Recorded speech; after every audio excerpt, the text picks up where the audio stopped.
Hello, testing, okay.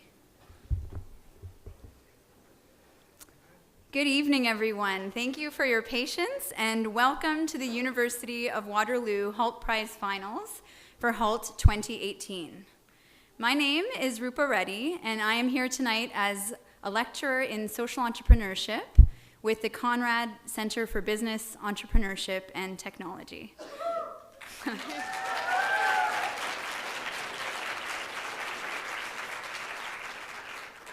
Thank you. Your Hult Campus Director, Pragya Dawadi, and I will be helping to MC tonight's finals. Before we forget, please make sure that if you're taking any photos, make sure to use the hashtags #Hult18 and #PowerForGood throughout the evening. Thank you. Thank you, Rupa. So the Hult Prize is the largest student social entrepreneurship competition in the world. Every year, the Hult organization challenges students to come up with entrepreneurial solutions for some of the most pressing social problems of our world. Last year, a University of Waterloo team made it to the global finals and pitched for $1 million. And this year, I'm really hoping that we have the same outcome. This year's challenge is focused on harnessing the power to improve the lives of 10 million people. Students from over 1,000 university campuses across the world are taking on this year's challenge. Teams that make it to regionals in the spring will vie to be one of 50 teams at an 8-week summer accelerator in London, England.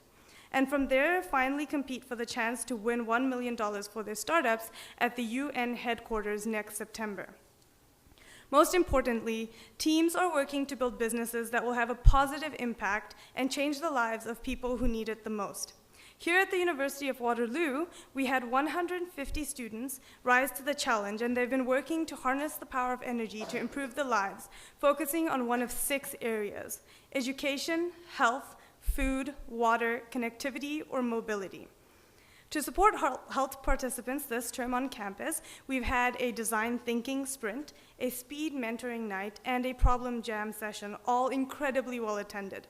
For the first time this year as well, Hult was integrated as a part of a 4th-year social entrepreneurship course, which to our knowledge has not happened anywhere else in the world on any other university campus. From the 45 teams that registered at our quarterfinal video pitch round, 30 teams then moved on to the semifinals, and tonight you'll see 8 teams, which are our finalists, pitch for you tonight. We are known for our entrepreneurial students, and what this term's engagement and tonight's turnout shows is that we're not just entrepreneurial, we want to make a difference. As Pragya has described, it has been an exciting and full few months of learning for many UWaterloo students, faculty, and mentors. Colleagues across faculties and departments, from WISE to Velocity to Greenhouse to Seed to Environment and Business, and of course at Conrad, and mentors from around the world have been so open to helping out our students in their learning. All of you, and most importantly, our diverse interdisciplinary student teams have demonstrated the power of collaborative and intergenerational learning. In short, the type of learning that is at the heart of solving problems that matter. Regardless of whether you are called up to pitch tonight or not, you should all be very proud of your hard work and learning, and your early pivots through applying systems and design thinking, all the no's you heard that you turned into stronger ideas. These are skills that you will continue to build and will continue to serve you, your careers, and your local and global communities. Also, just a note, there are other ways to apply to regionals apart from our campus round that we will fill you in on in coming days. So either way, tonight is an evening of celebration for all of our teams. Tonight, we also acknowledge and appreciate the support of the Trevor Eaton Chair, through which funding will be provided for our first place team to cover travel and accommodation to the regionals of their choice, which will be happening in one of 15 locations around the world in 2018. We also are so grateful to the support of Electrical Contacts Limited, ECL, for their generous contribution of cash prizes to be awarded to the top 3 teams for research and development in the amounts of $3,000 for first place, $2,500 for second and third place, respectively. Peter Allen is here tonight from ECL, and we are so happy that you are here to join us. He will be helping to congratulate our winning teams at the end of the event.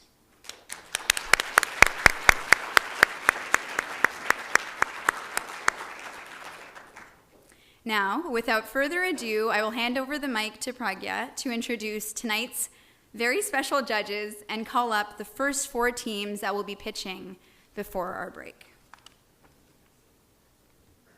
We are grateful this year to have a range of judges with diverse experiences to help determine tonight's top 3 teams. From leading successful renewable energy companies to supporting entrepreneurs in the field, to engineering, international development, and the skills needed to build a business. I'd like to first introduce Mr. Jeff Jenner. Mr. Jenner has founded, built, and successfully sold or merged 3 renewable energy development companies in the past 10 years. He is currently the CEO of Potentia Renewables. Prior to this role, Mr. Jenner founded and was the CEO and director of Renewable Energy Developers, Inc., which was traded in the TSX. He led acquisitions aiming to achieve 144 megawatts of operating assets prior to a merger with Capstone Infrastructure for approximately $253 million enterprise value. He has also been the Senior VP and Canadian Country Senior Officer for the largest IPP in the world, and was the co-founder, CFO, and Secretary of Ventus Energy, Inc. before its sale to GDF Suez. Mr. Jenner has an honors Bachelor of Mathematics degree from University of Waterloo and obtained the Chartered Accountant designation in 1985. He has been on the executive committee for the Canadian Wind Energy Association for 3 years, ended 2014, serving as vice chair and treasurer. If you could please join me in welcoming Mr. Jeff Jenner.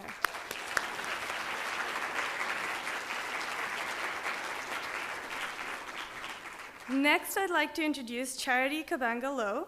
Charity is a co-founder and director of ES Partners. Raised in Canada, Charity has maintained a connection to her native Rwanda.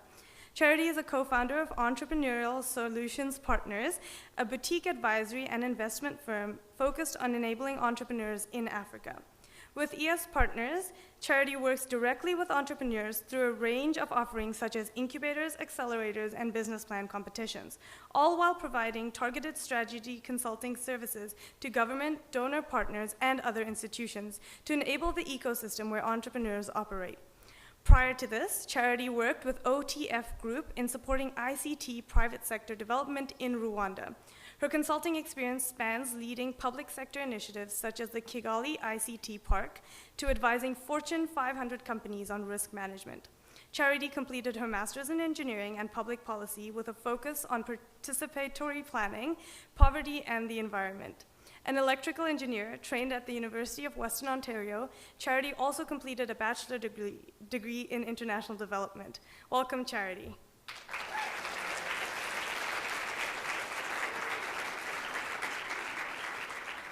Last but not least, we have Bernie Lee. Over the past 20 years, Bernie has been an entrepreneur, an investor, and a community builder. Bernie has spent a decade in venture capital industry. Most recently, he worked with Mars Discovery District, helping to bridge the startup community in Canada to the community of venture capital investors. Bernie is on the board of the Centre for Social Innovation, a non-for-profit that builds communities and provides shared workspace for organizations that put people and planet first. Previously, Bernie co-founded the residential solar solutions company, the Pure Energies Group. Pure Energies was the leading provider of solar solutions to homeowners in the province of Ontario. Pure Energies originated an innovative free solar offering that enabled all homeowners in Ontario to become active participants of the Green Energy Act. Rick Mercer also featured the company on his hit show, The Rick Mercer Report. The Pure Energies Group has also provided solar solutions to homeowners across 13 states in the US and was acquired by NRG Energy in 2014. Bernie is a graduate of Wilfrid Laurier University. Welcome, Bernie.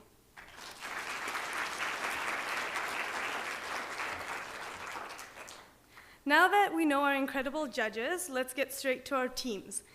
So I will announce the first 4 teams, and then the next 4 teams will be announced after we return from the break.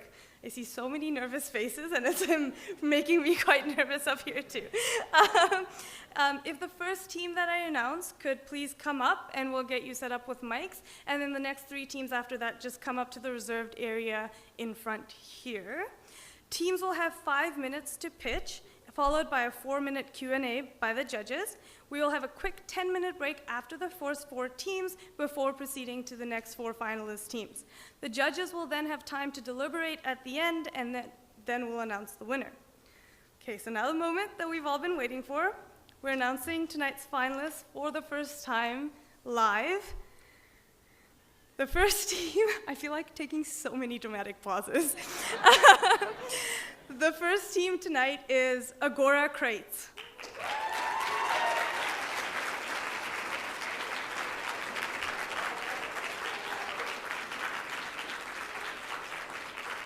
So if you could just make your way to that side to Rupa, and she'll set you up. The second team, so I'll read the second, third, and fourth team now, and if you could just come up to the front, as I mentioned. The second team for tonight is Weha. Team Weha. If you guys could just come up in front here. The third team is Power to People.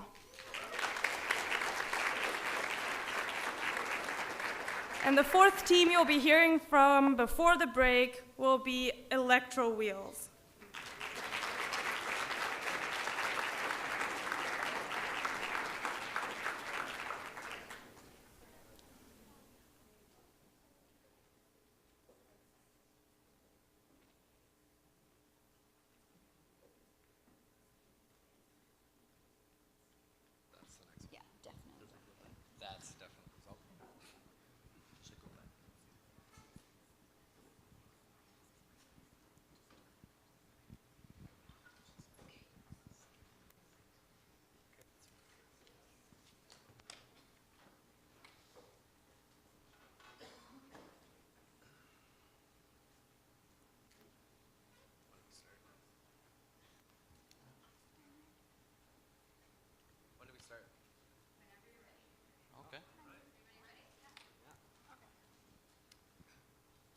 Hello everyone, my name is Gagandeep Kaur, one of the founders at Agora Crates.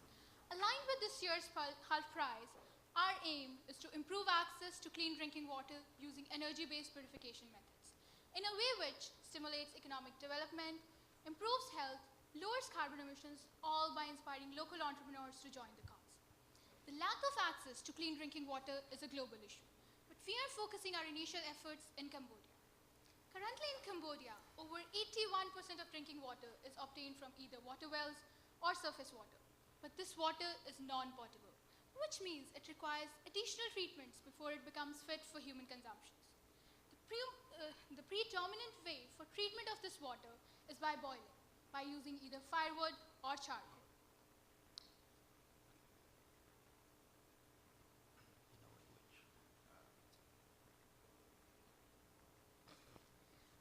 The lack of access to clean drinking water is a well-understood issue in Cambodia, and there have been several attempts over implementing wide-scale solutions, including charities, local entrepreneurs, and government interventions. But what we realized is that these solutions were not scalable, and this is evident by the fact that over 30% of the population in Cambodia still lacks access to clean drinking water.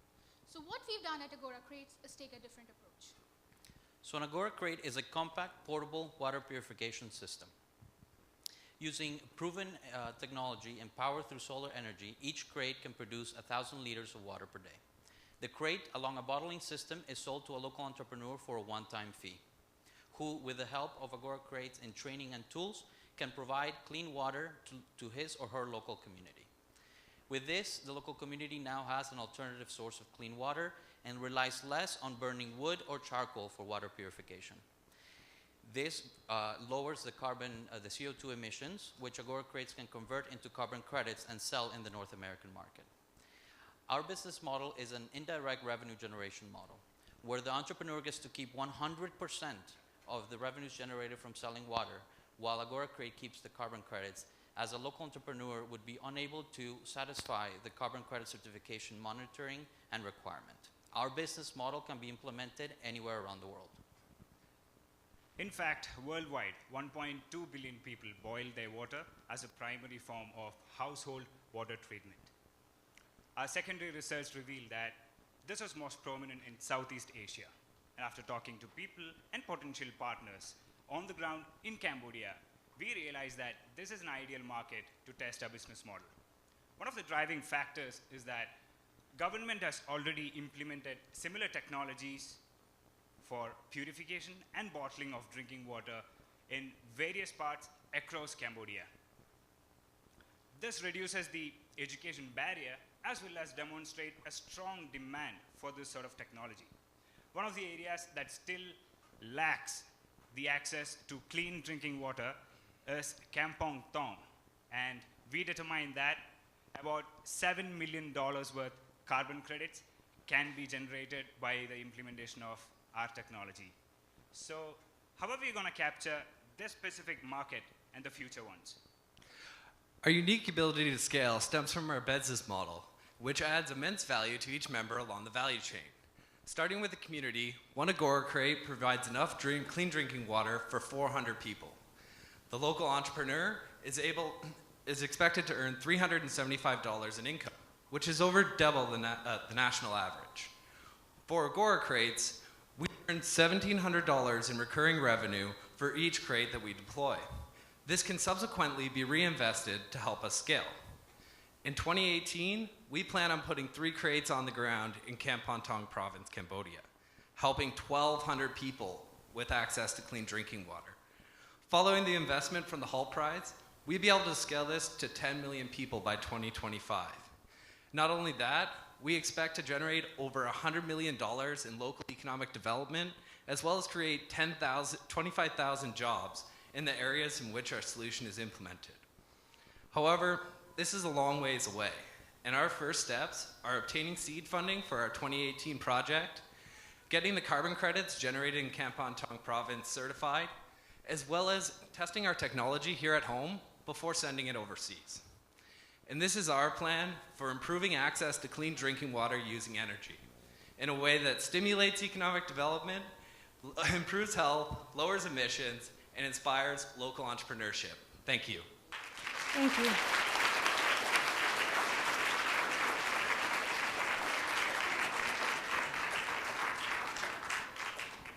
Okay, so we'll give the judges 4 minutes for Q&A, and then we'll move on to the next team. Great. Thank you very much for the presentation. So first question I'm going to ask about is, can you walk us through the business model economics again? So what is the capital cost required? What's the ongoing maintenance cost of one of these systems? And how much labor is involved? Sure. So we estimate that each crate will cost about $3,000 to build, and we're going to build these within Cambodia so that we create jobs in the local economy there as well. And sorry, would you like more explanation on the business model for the carbon credits as well? Okay.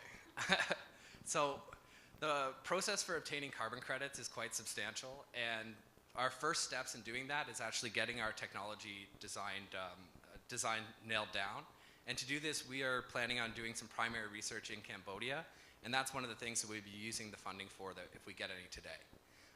And that'll enable us to fit our technology to best serve that population. Connected to that idea, this is a micro-franchising type of program. Just wondering how you'll maintain the quality and the maintenance of all these crates as they deploy.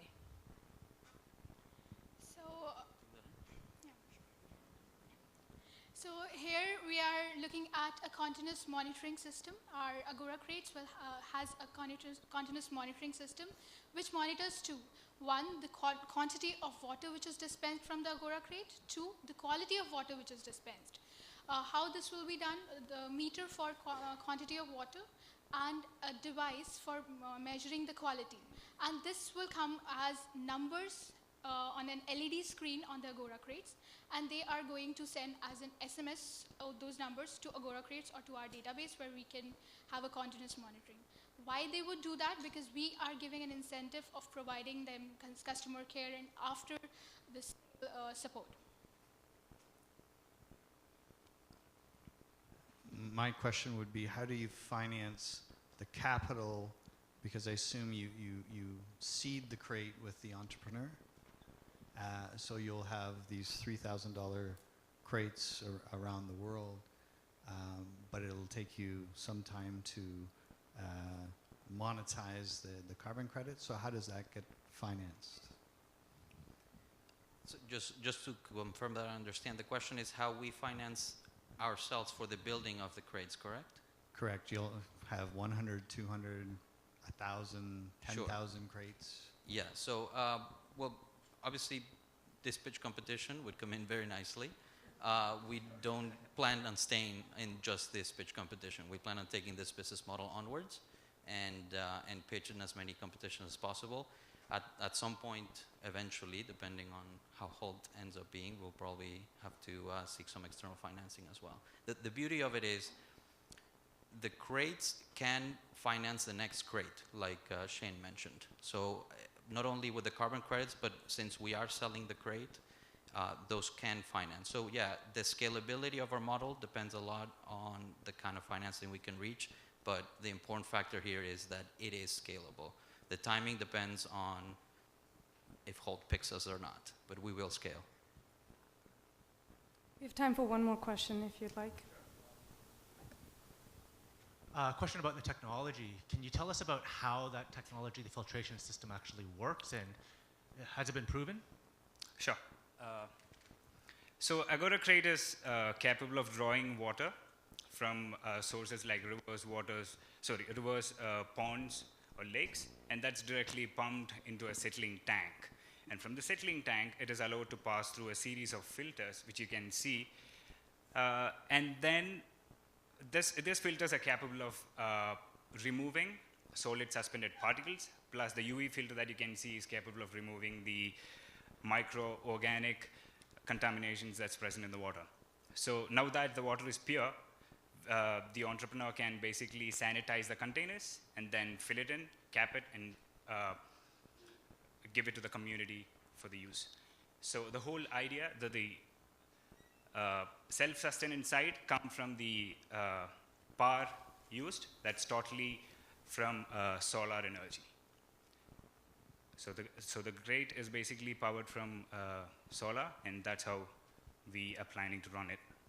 Thank you, judges. Thank you, Agora Crates. I'm going to ask you to pass the mics on to Rupa. Next up, if we could call up Weha.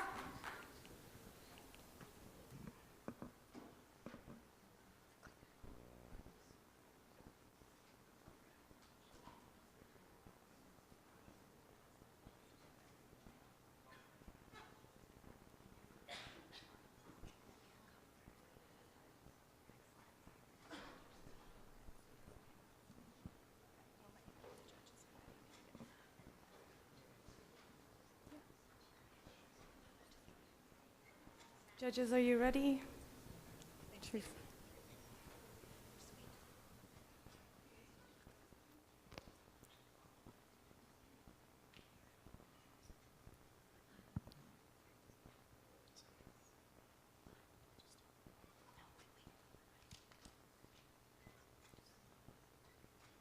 Yes, I think you're good to go. When I walked up here holding a bottle of water, did any of you wonder where I got it from? Did it concern any of you that the contents of this water bottle may be unsafe to drink? I know I certainly didn't think twice. We don't think about these concerns because for us, access to safe drinking water is a given. Worldwide, 844 million people still struggle with access to clean drinking water. This is a travesty given the comfortable lifestyles that many of us are accustomed to living to in the developed world. In sub-Saharan Africa, women and girls are forced to walk up to 6 hours per day to the nearest water source and back. This is time that could be spent towards getting an education or earning a living for their families. In many cases, the water that they are walking to is unsafe to drink. We have chosen to address this issue in Ethiopia due to the following circumstances.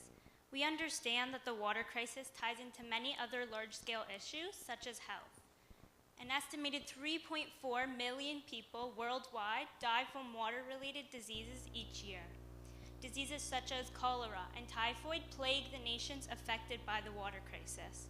There's often no healthcare systems or facilities in these rural villages, so people have to walk by foot to the nearest city in order to receive medical treatment, which can be too costly.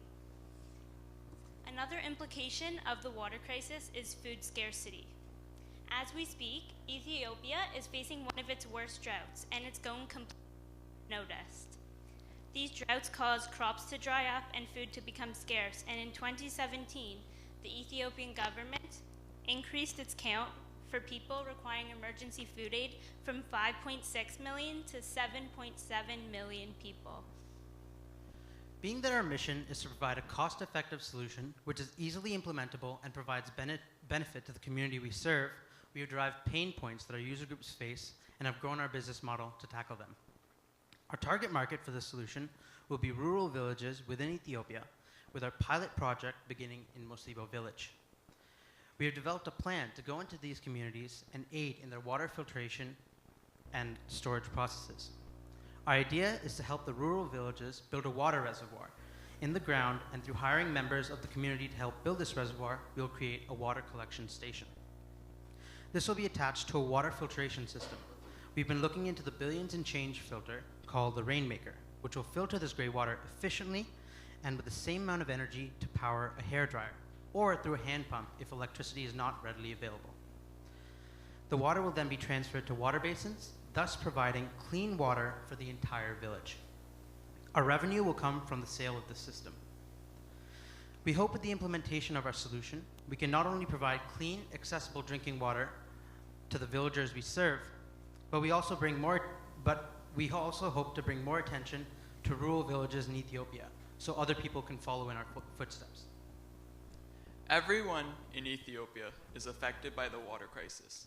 However, women and children have the task of traveling long distances every day to obtain water for their families.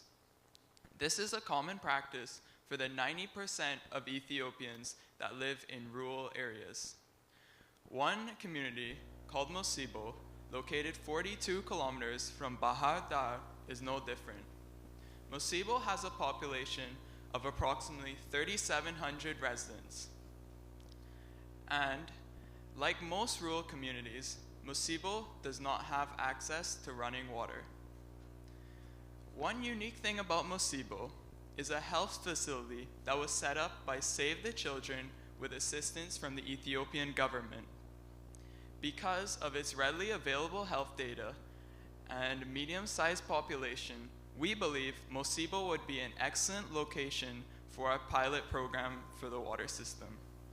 We have also analyzed several potential local partners that will be influential in achieving our goal of expanding to serve the 90 million people living in rural areas within Ethiopia. We are Wiha, which means water, and Amharic, the main language spoken in Ethiopia. We are an interdisciplinary team with a range of diverse skill sets, from design and business all the way to technical and environment. We are committed to creating user-centered solutions, and we plan on achieving this by incorporating our users throughout the whole implementation process. We're asking for the opportunity to move forward in the Hult Prize competition, to test our assumptions and research, and gain access to valuable mentorship. With your help, we can solve a problem that should have been solved years ago. Access to safe drinking water is a basic human right. Let's work to make this a reality. Thank you.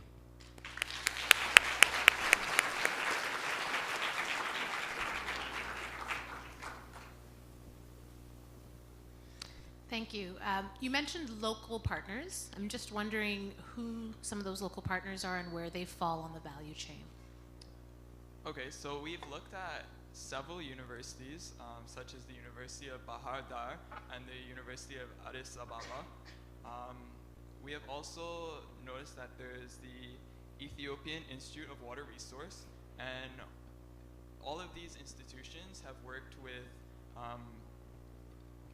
Worked with organizations such as Engineers Without Borders in the United States in the past.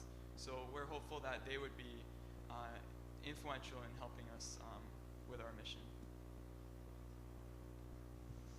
So you mentioned that you're packaging up the Rainmaker and that you would sell the system.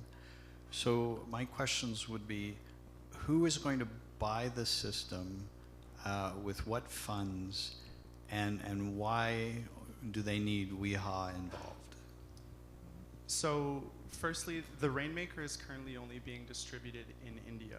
And so we would like to partner with Billions and Change in order to bring that to a worldwide market, because the Rainmaker, Billions and Change has expressed that they would like to make this a worldwide solution. And in response to where the funds will come from, there are two levels. We're manufacturing the actual collection system itself, so a 20,000 gallon water storage tank at, we believe, about $1,500 to $2,000. And so funds from that will come from the local governments that are committed to finding a very inexpensive way of providing water, as well as the communities themselves, if they can come up with these funds.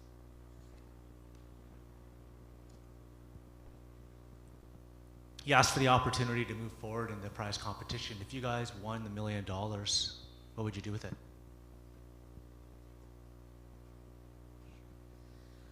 That's a really good question. And the way that we would, the way that we want to work with this and we want to move forward with our idea is to gain more insight. And we really want to work with mentors who can provide us with some information about how to implement these systems in Ethiopia and the country that we are working in. We also will be working, because we've chosen a village, Mosibo village, we're going to be working on using the money to implement it the first time there. And we're going to use it for development costs, working with also Billions and Change to subsidize the filters itself.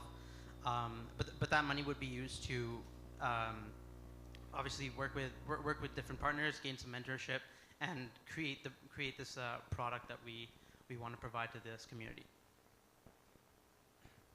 We have time for one more. The technology itself starts with rainwater. Is there solutions or issues with implementing this somewhere where there was a drought? Yeah, so that's a really good point. And the way that this is going to work is, the reason why we chose Ethiopia is because it has two concerns: droughts, yes, and they also have a lot of flooding. So we're going to work with the topographic area and try to develop, first of all, try to create this water basin in the ground to avoid flooding of the community. And this will allow the collection of the rainwater into the system. And we also mentioned that this water will be transferred, once it's filtered, into water basins. Our hope is to have large enough water basins, or one in each of the villagers' houses, to allow for this water to be given to them during drought seasons. That's all the time we have. Thank you, WIHA. If I could call up Power to People.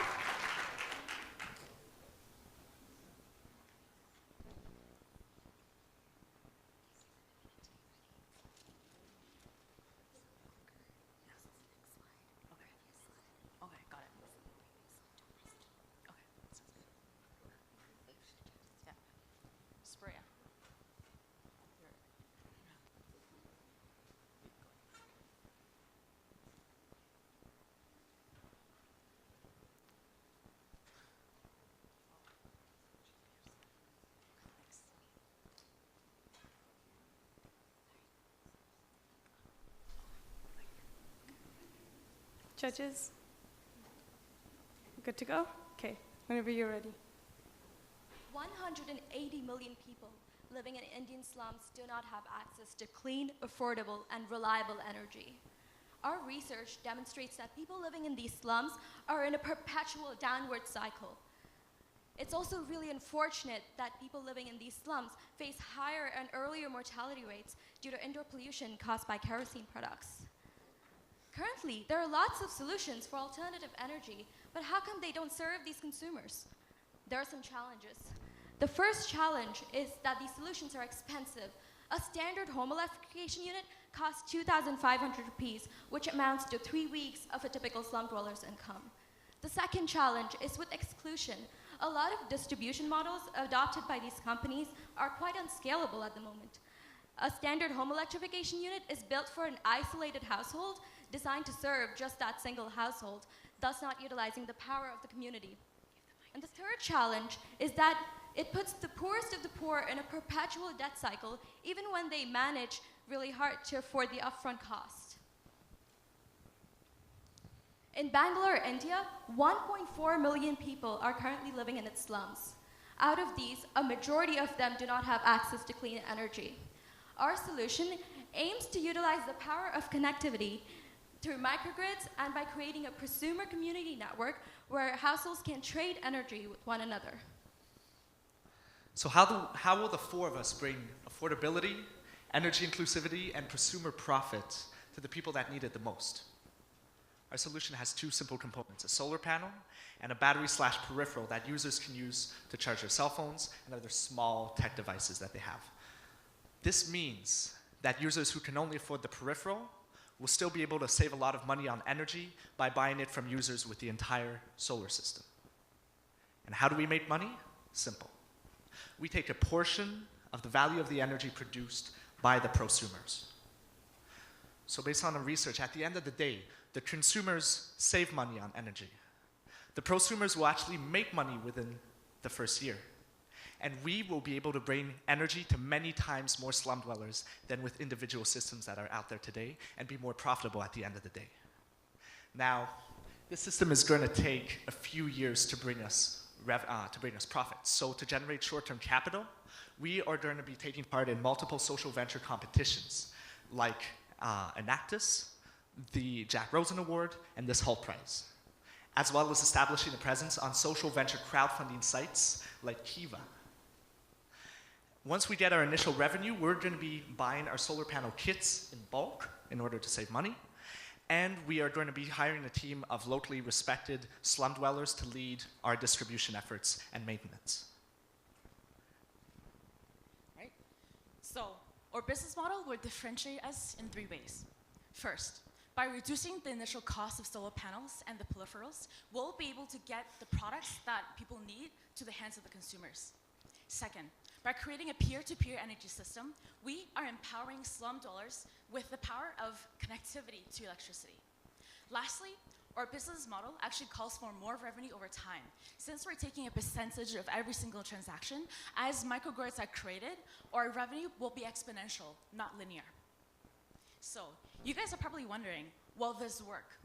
We actually have in-field mentors. So for Pollinate Energy, they are a distribution channel for solar electricity in the slums of India. For Pico Energy, they're engineers in solar panels. For Energy Bazaar, they're specialized in microgrids. And together, they are mentoring us in the feasibility part of our solution. So how do we know if the negative perpetual cycle is actually mitigated? We'll be measuring the number of people that we're impacting, rupees saved, carbon emissions reduced, as well as the number of kerosenes reduced as well. So here are our next steps. First, we'll be establishing partnerships with manufacturing and distributors. Then we'll be hiring local people from the communities that will be distributing these panels to our consumers. And then, once our pro-consumers are created, we'll be facilitating the transactions between them. Later, once an energy ecosystem is created, this is what allows us to scale. We'll be able to move from community to community, bring connectivity to electricity. Now, we understand that bringing this solution to the field is challenging, but we are the team to do it. Shruti and I have lived in India for over 8 years, and we understand culture and the language. We have 3 in-field mentors, Pollinate Energy, Pico Energy, and Energy Bazaar, and they're waiting for us to arrive in Bangalore and help us. And at the end of the day, we realize the solution will change, but we are flexible. For skills, Shruti and I are engineers, and we have knowledge in microgrids and decentralized systems. Lily has experience in business and social development, and Sebastian has experience in bringing communities together. We are power to people. If you believe in our vision and our abilities, Send us forward so we can bring power to people. Thank you.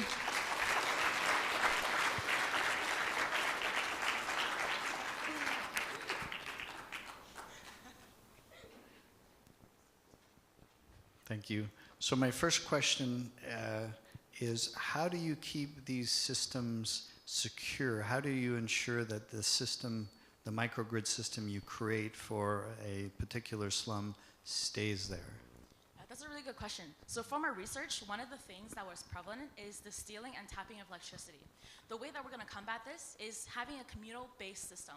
So the microgrids are created only with people within a very close proximity of where you are. So if there's tapping, people will realize that. And since the relationships are really close-knit, you will build a communal power between them. In addition, our solar panel kits are actually within houses. So people don't usually break and enter, so our systems will be very secure. And the connection systems that will be created by the local teams will be checked up like on a repetitive basis, and people will be educated in how to maintain them if there were any breakages that were to happen. We also learned about our users through Energy Bazaar, who actually studied Indian slums for 3 months in field in India.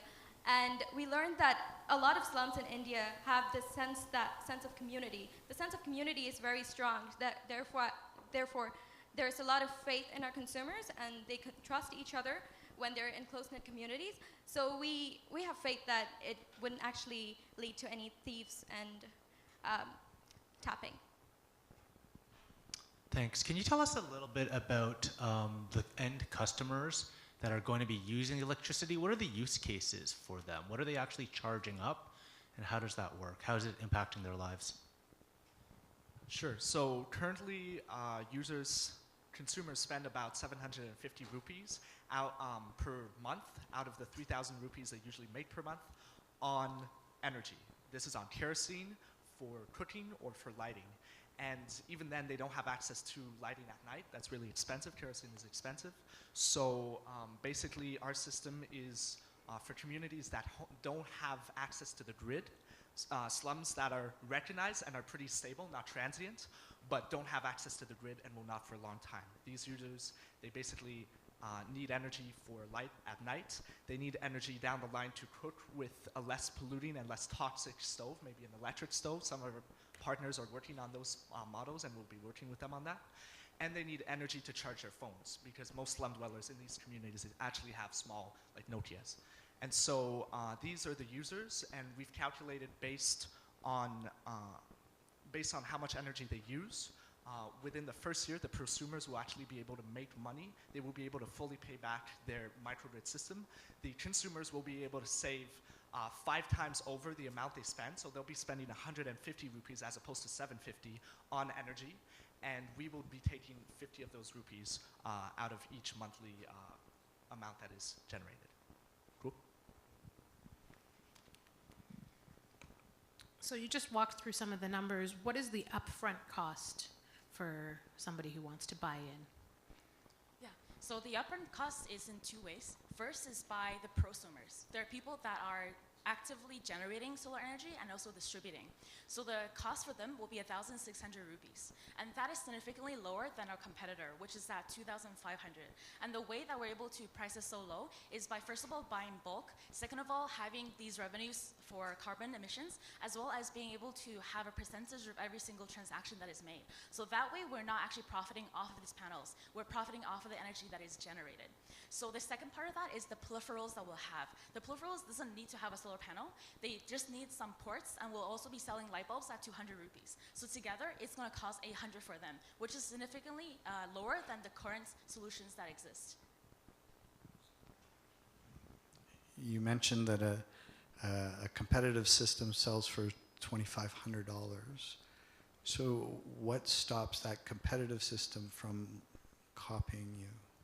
So we actually differentiate in quite a few ways. First is that they're for single houses. They're not microgrids. And we have spoken to them, and they don't intend to be one.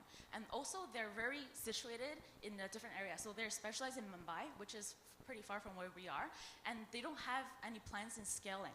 The way that we are different is that we're able to provide the connections of housing to housing, therefore creating a microgrid that can actually provide decentralized grid systems for people that needs it in the communities. So they're actually, like, their business model is not geared towards scale. It's geared toward localized solutions for the community that they are in. Thank you, Power to People. That's time. If I could...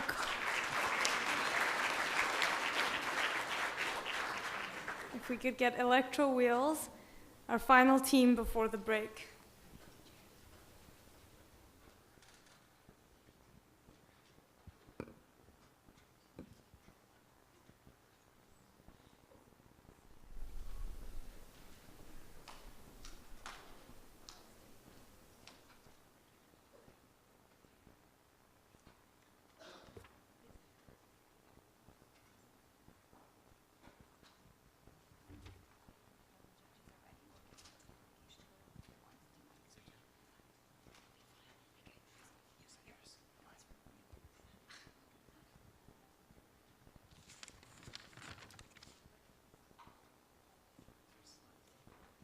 Judges, good to go?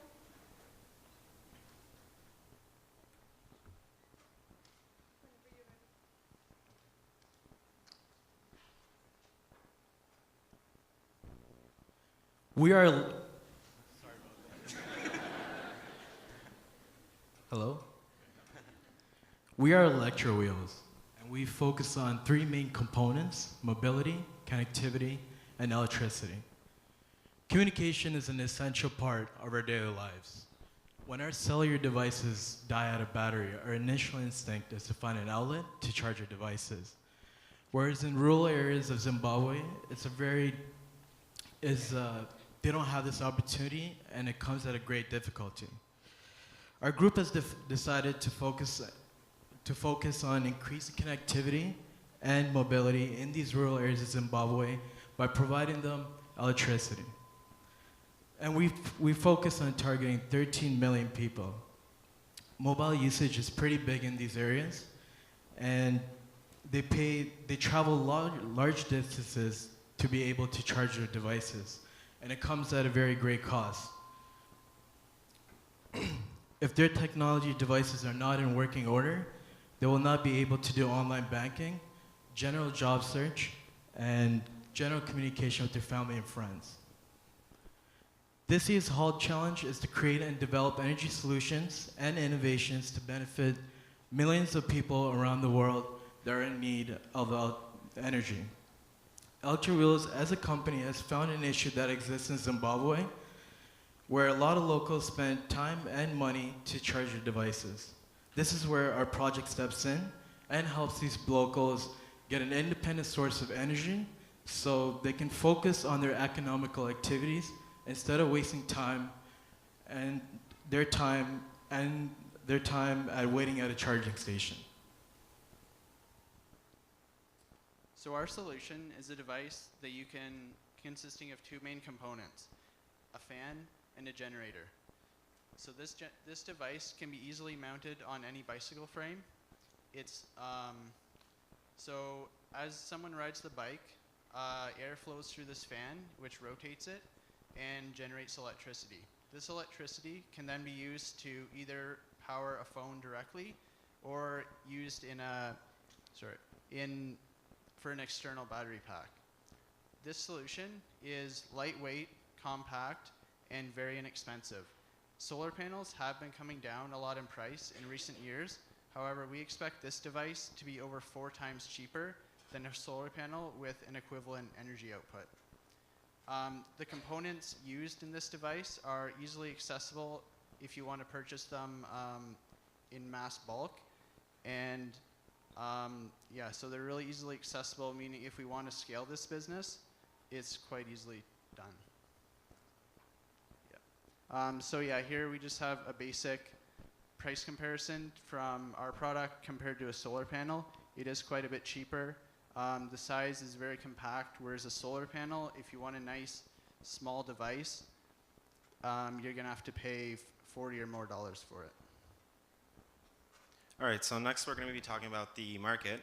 So cell phone use in rural Zimbabwe has been taking off with at least 80% of households owning one cell phone. Cell phones are mostly used for communication via text message as well as phone calls. However, there's a growing number of users who are using them for mobile banking as well as job searches. Unfortunately, electricity access is lagging hard behind cell phone use, as only 4% of rural Zimbabwe's population is connected to the electricity grid. This gives us a potential market cap of 13 million individuals. We believe our idea is disruptive as we're eliminating local charging stations and providing better value at only a fraction of the cost. We believe it's feasible as we're partnering with the World Bicycle Relief Organization while outsourcing production to provide a competitive pricing model. Our product also fills a large gap in the current energy market of Zimbabwe. Our idea is market-driven, as our firm's strategy is driven by market trends and customer needs for readily accessible as well as affordable electricity. Oh, do you just want to go back to the previous slide? All right, so from the graphs up here, we can see that since the 1980s, Zimbabwe has had stagnant production of electricity, along with very poor GDP per capita growth in comparison to other sub-Saharan African countries. With all these factors, along with an increase in population, make affordable electricity a significant challenge. Once again, despite current government as well as NGO efforts, only 4% of the population has readily accessible access to electricity at affordable pricing. So our group. Go back. Oh, I'm sorry. All right. So next, sorry about that. So next, our team used the 4 C's of international business in order to assess the risk of Electro Wheels doing business in Zimbabwe. So we used current government data and took into consideration factors such as commercial, cross-cultural, country, as well as currency risk. So Zimbabwe is a member of the SADC, which promotes economic development, peace, security, as well as growth. There has been a normalization in relations in the international community, meaning there's reduced data redundancy as well as improved integrity. As we're partnering with the World Bicycle Relief Organization, we're essentially shifting part of our risk to their corporation. There have been previous issues with liquidity in Zimbabwe. However, the government is tackling these issues by issuing bond notes indexed against the USD. Some of the weaknesses that are found, we believe, create our opportunity. For example, hyperinflation means unaffordable electricity, and underinvestment in infrastructure, energy in particular, creates an opportunity for Electro Wheels. There's also unsustainable food and healthcare, and they're very dependent on international aid, which favors incentives for social missions. And finally, Zimbabwe has one of the highest rates of AIDS in Africa, as well as the world. And we're going to respond to this by donating a proceed of our earnings towards the cause. Okay, now Agora. Our group consists of 4 undergraduate students from Waterloo University. We mix knowledge from engineering, computer science, aviation, and business. And what about the ask? Well, our group is very motivated to work and learn more regarding creating a sustainable way of improving connectivity in Zimbabwe by 2025. We are looking for guidance, investment, and time to work on this issue and continue with this project. By participating in the Hult competition, we have the perfect opportunity to do so. So to finish this off, we have the importance of giving people a chance to interact and use new technologies are vital. And as Jason Silva said, a kid with a cell phone in rural Africa has more power in their hands than head of state 25 years ago. Thank you.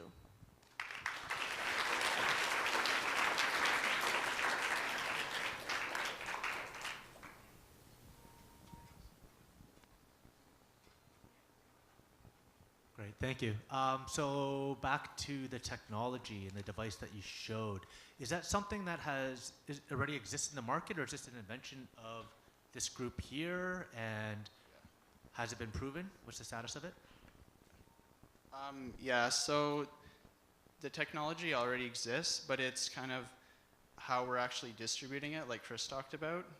It's not widely available in Zimbabwe currently, but it is a better option than some current products already out there, like solar panels. Have you spoken to people in the market? And if so, what is their feedback on the feasibility of this product? Yeah, so we have contacted the World Bicycle Relief Organizations. We haven't, just recently, so we haven't heard back from them yet. So what our plan would be is to initially set up a prototype project. We know that the market's there, we know that they already have the bikes there. So essentially all we're doing is providing the add-on. After that, as it's already established in Zimbabwe, we're looking potentially to expand this wherever there's bikes and have our devices working on anyone who's using a bicycle in those areas. My question is, if the product exists, why do you think it hasn't been adopted if it can generate electricity for charging the cell phones at 1/4 the cost?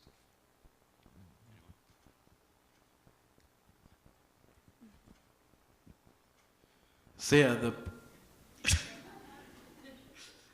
the product does exist, but it's been existing for a long time, but it hasn't been implemented to a direct cause. And we see that this product can be utilized for a certain cause in Zimbabwe. That's where we see this product, being put to use. Like right now, it's just online, and you can order it. But as we've seen, like it's been there for years, and it's for just people in developed countries. We're trying to target like a developing country such as Africa, right, or the country in Africa. So and as you said, it's 1/4 of the cost. So like when we were looking at a product that we can create, the main issue that we had was the costs associated with the product. So we're looking at solar panels. We're looking at solar panels, and then we came to this idea. Is because it's cheaper, and also like if I were to offer a product that's very expensive, it would be really hard for us to get our monetize it. So we want to keep our costs as low as possible, get the product out there to Zimbabwe through the organization, and once that is all successfully running, hopefully we can scale out. And eventually we do have plans on expanding our business, probably add like an external battery to that charging device so we can store the excess energy for later use. And how do you make money? All right, so we actually have two sales channels. So one of them is going to be partnering up with the World Bicycle Relief and essentially selling the product to them at a very low cost. And additionally, what we're going to do is we're going to have indirect sales, so online sales for whoever wants to donate to the cause. They can choose to purchase our product online, so that's whether it's investors or anybody that desires this technology, essentially, for revenue. So I'm going to follow up on that Yes. one. And so then what's the overhead that's required to actually fulfill all of these orders? Can you talk about in terms of like what equipment is needed and also what human labor is needed? Yeah, I'm going to pass that off to Rob. So we do know the components that make up this device. You can source them in China. You can go on digikey.com and you can purchase these, say, 1 million of a certain component. So we think it's going to be around $4 in raw material costs for the materials, and then we could talk with like a manufacturing plant there to actually manufacture this device. We have time for one more. You've talked about the partner, the World Relief Bicycle. Do you have a sense of how far their reach, how many bicycles are on the ground currently in Zimbabwe? In terms of the market numbers for World Bicycle Relief, we're not entirely sure right now exactly how many they have. But we do know that they are already there. We've contacted them, so we haven't heard back from them yet, so there's no way of us getting a sense of sheer numbers right now. As soon as we do make contact, we will know for sure. But we know that they are established there, and they've been there for several years. And that essentially shifts a lot of the risk towards them from our business, from Electro Wheels. Perfect. Thank you so much. Thank you to the judges. Thank you to the first 4 teams. We're going to take a short 10-minute break. We will start back at 8:40, and I'll announce the next 4 teams. If you'd like to stay in here, you may. If you'd like to go out and stretch your legs.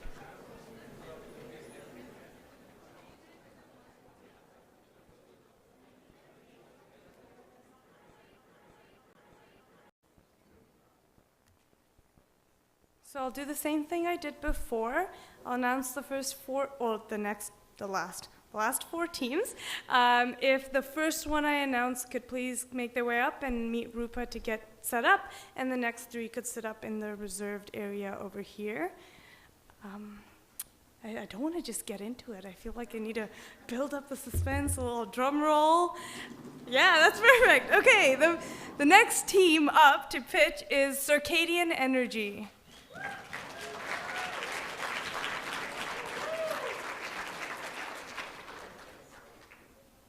The 6th team up will be Annotation.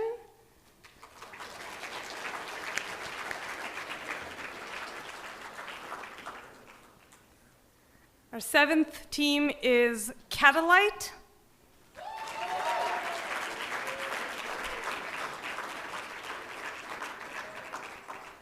And last but not least, we have Transformers.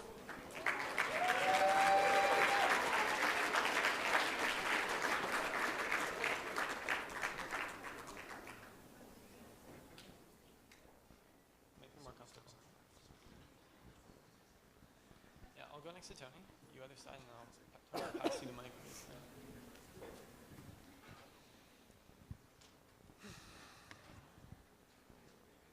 Judges, are you ready?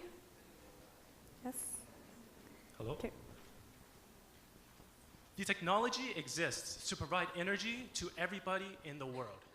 Furthermore, in the past decade, the cost of renewable technologies have plummeted. Yet there are still over 1 billion people in the world without access to energy, and they're left in the dark. And they're left in the dark. The reason that we have failed to provide so many people with power is because we're still trying to implement the previous decade's infrastructure of centralized power generation and distribution in developing rural nations. The current infrastructure is too expensive, especially to develop, and especially for these nations where the majority of people live in rural, dispersed communities. A lot of companies have developed solar home solutions. These solutions provide customers with a solar panel, batteries, and appliances to suit their household needs. These companies have developed a great financing model using pay-as-you-go financing to match the community's financing needs. However, these solutions are essentially an island. If you do not have the electricity generation by your module, you cannot have any other connections, and you will be cut off from any potential electricity. The only thing that you could do is wait, and there is a new solution. So what if there was a way you could just run a line between these two houses, you know? Give me a sec. And the benefit of that would mean that you're no longer just a house by yourself. You can share in some capacity with other people with technologies which can provide electricity. Now, button goes the other way. We're a team of mechatronics engineers, and for the past couple months, we've been working on a solution which does just this. A way of connecting individual houses together to share electricity. We've shown a lot of other companies which do something like a solar home system. You can plug in a solar panel, you can plug in a battery, you can plug in a wind turbine, diesel generator, and it'll manage it for your house. But the problem is you're an island. So what if we took that technology and extended it so that you can connect those boxes together, and now you can share energy? And the result of that is you'll end up with an interconnected network, a community-wide network of homes which can share in the collective capacity of the entire network. So,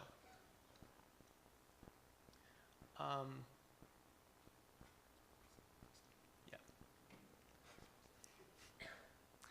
The exciting part about this is that it opens the door for peer-to-peer energy sharing and sales. This is something which has previously...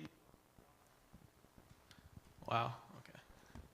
This is something which has previously not been possible. There's currently no product on the market which will do this, where you can easily just run a wire between houses and now have connectivity without having to build the grid infrastructure. And this is where the real power of our solution comes, and this is why this is a unique solution. And now, if you can enable peer-to-peer energy sharing and sales, you can have this scenario. A business can invest in a solar panel, our unit, a couple batteries, and now they can provide energy for their community, and they can make money off of that.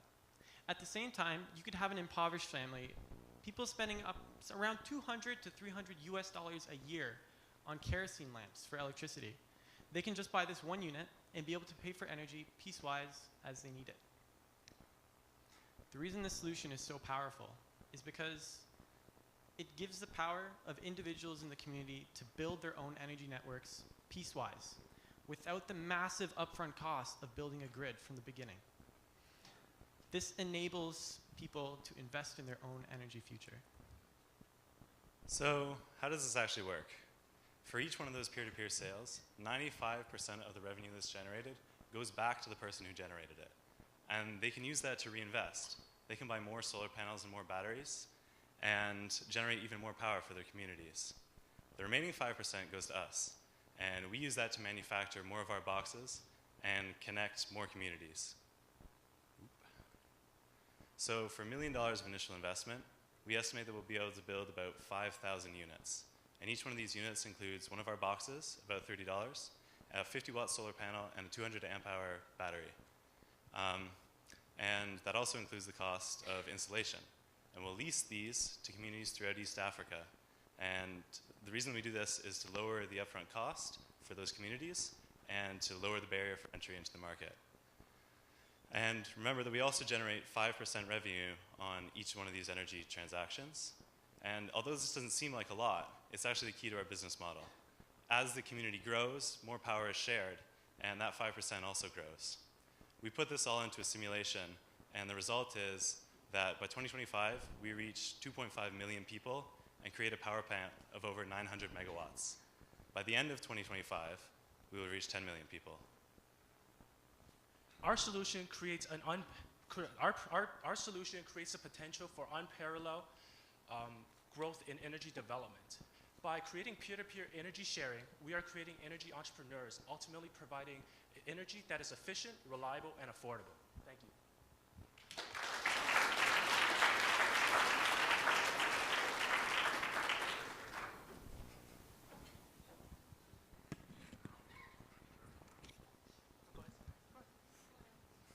Okay. Yeah, okay, first thing I'm going to go to, right, is can you tell me about the revenue in the billing system? So you have two houses that are they shooting electricity back and forth, and are they netting out? And at the end of the day, how do people tally up? So we've been evaluating, there's loads of ways you can do it. One of the ones we've been looking at, which is really cool, is using a blockchain, so a cryptographic solution, to keep a tally of the energy that's traded. And that's how you, that's at the end of the day, you get an amount of money, plus or minus. If I may, you're able to keep track of how much current goes across the lines and what the voltage is. So you know what the actual energy transaction is. If you put a price to that, each house keeps track of how much it's sent, how much is received, and every unit is connected either through Wi-Fi or cellular. So we can read data from the actual units. They're not just like dumb units sitting by themselves. Yeah.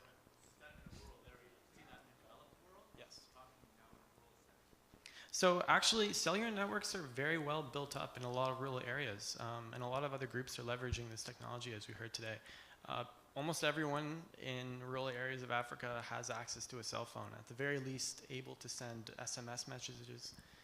So it's not like it's a dead space. There's a lot of ways that we could reach out to these units and read data from them.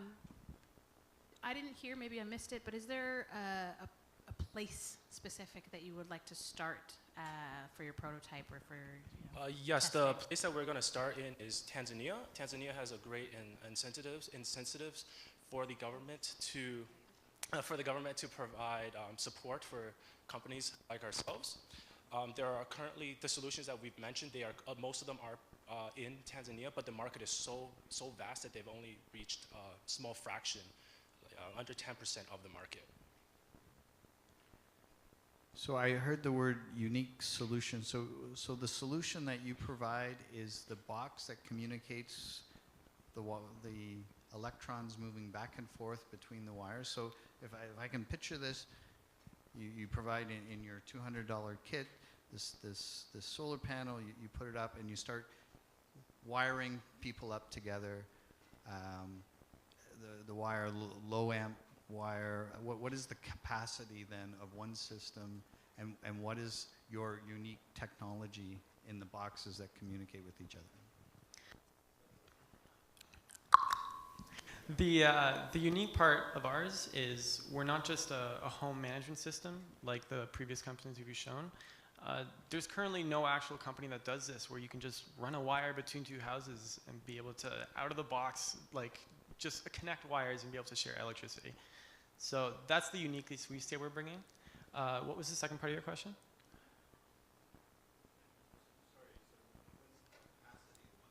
Yes, capacity of one system. So we're looking to 200 watt hours that's per day. Battery. So the initial capacity of our battery is 200 watt hours, but the great thing about our solution is that the users can add on more batteries and more solar panels to adapt to their needs.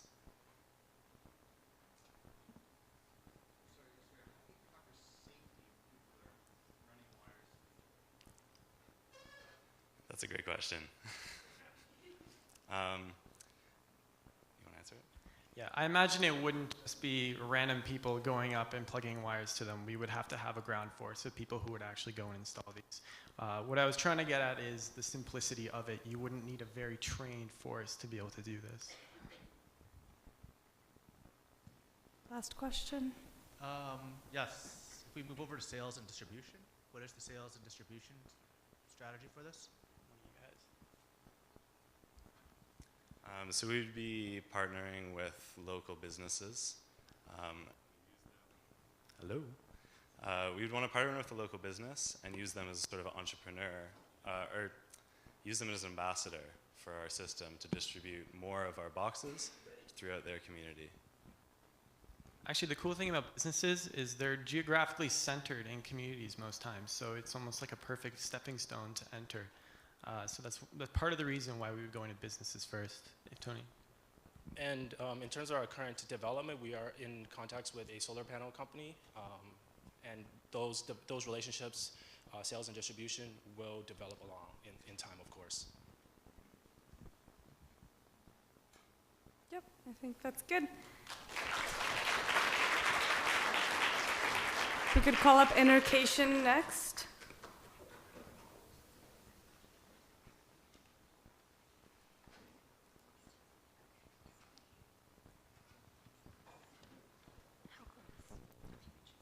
Hello.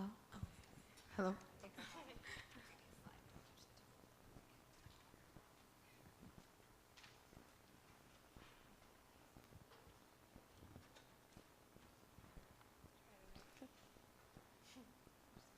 Judges.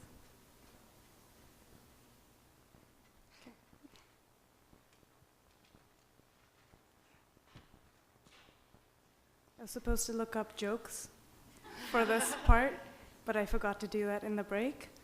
So if anyone just wants to yell some out while the judges get ready. Are you good, Brittany?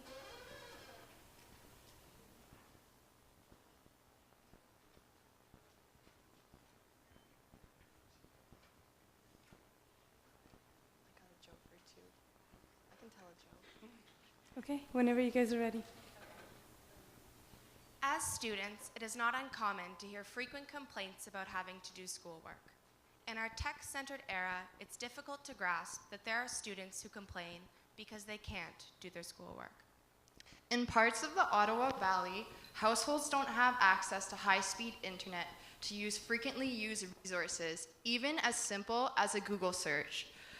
Although some of these communities are only an hour drive away from our nation's capital, the schools are using outdated services to stay connected.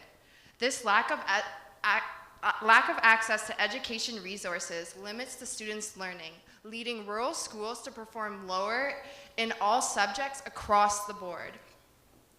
However, this is not limited to the 6.2 million rural Canadians. According to a federal communication report published in 2014, 41% of rural schools in the United States did not have access to fast internet. This means that both teachers and students did not have access to electronic resources that could enhance their learning experience. We are Annotation, an innovative team working to solve the world's education inequity problems using energy-enabled solutions. There exists adequate technologies that don't require a network, which can help communities prosper. In Ontario alone, the Ministry of Education is granting $205 million to rural remote schools to improve their services. However, problems exist in their implementation. Solutions are often not specific to the community and then cannot be adopted, sustained, leading to rejection. At Annotation, we believe that we can harness this existing energy-driven technology to provide rural communities with the educational resources that they need. Our solution will teach schools to use their energy in the best way possible through the provision of a specialized energy-enabled technology implementation plan designed specifically for them. We want to work for the communities, with the communities. Whether it be needing specialized content devices or alternative communications tools for schools with for students with special needs through workshops, working with community leaders, conducting surveys, and so much more, our team will identify how these schools meet their goals. We will partner with both schools and rural communities and pre-existing technology education companies to co-imagine the content that these schools need to succeed. By acting as a bridge between these communities and the EdTech organizations, we can leverage our solution to benefit each of these stakeholders. Schools can use their energy more efficiently by investing in content that is made with and for them. Education technology companies can benefit from our specialized market research that ensures that their technology is being implemented as efficiently as possible. This also allows for two revenue streams, from the schools themselves and the education technology companies. Our preliminary project will focus on the 6.2 million people living in rural communities in Canada. However, the rural-urban gap occurs in all countries all over the world. Of all the developed nations, Canada has the worst rural-urban gap in regards to education. By being able to implement a feasible solution locally, we can then scale globally. As our company starts to grow, so will our revenue stream and the human capital needed to tackle this problem. We know that our business is market-driven, and the market is continuing to grow. We recognize that a human capital-driven business is difficult to scale, but after speaking with our beneficiaries and stakeholders, we believe that we've addressed the correct problem-solution fit. This market is continuously growing, and thus so will our database of companies, schools, and EdTech organizations that will make implementing solutions to schools that demonstrate similar needs easier and more effortless. We are Annotation. I'm Vlad, and these are my teammates, Anne, Kira, and Vihangi. We're an interdisciplinary team who understand the problem at hand. We're passionate about this problem, as some of us have family in areas such as Cape Breton Island and Yellowknife. Our talents include business, design thinking, marketing, engineering, and UX. We're quick learners, open to learning anything that we can to tackle this problem. We've spoken with content creators, teachers in rural communities, and energy specialists, and each of their experiences will continue to shape our solution. We are eager to move forward and acquire mentorship that will help solidify and improve our business model and scalability plan. Thank you.